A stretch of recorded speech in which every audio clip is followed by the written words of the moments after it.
G'day, Chris Walker here, and today I'd like to talk to you about inspiration and understanding the flow of life. It all begins with flow. So let's have a look at this. We turn up, somebody else turns up, we move together into some sort of binding relationship. If that relationship is too much, we move apart. That's a cycle of flow that happens in relationship. So let's look at it even in a more complicated way. I turn up, you turn up, we merge, and as a result create a third thing, and that's called a relationship. So 1 + 1 equals 3. So two people come together to create an entity. As individuals, it's 1 and 1, that's two separate things. As 1 and 1 merge together, it creates a thing called a relationship, a human dynamic. But before we understand human dynamics, it's really important to understand the cycles that each individual will go through in that relationship.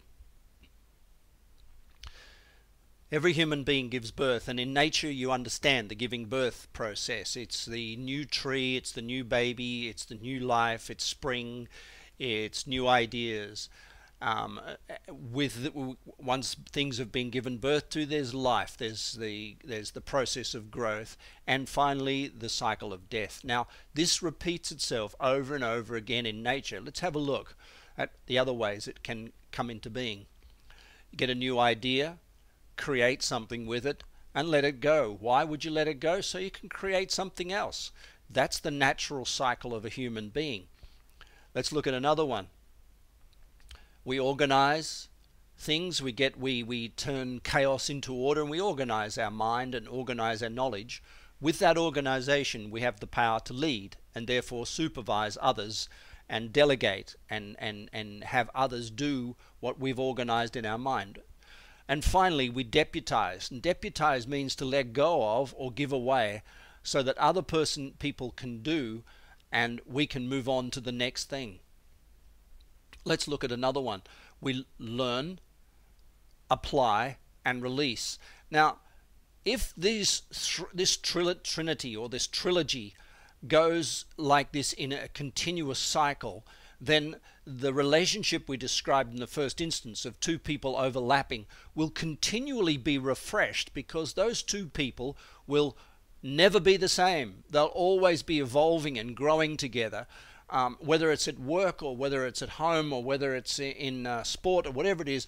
If they're learning, applying, releasing, learning, applying, releasing, that individual will be continually growing, expanding, and therefore there'll be a renewing of the relationship. However, if the person learns, applies, learns, applies, learns, applies, and doesn't release the past, doesn't let go of what they know and become, let's say, humble or naive or exploratory, doesn't put themselves in a situation where they need new knowledge in order to grow, then the relationship becomes stagnant and will fall apart.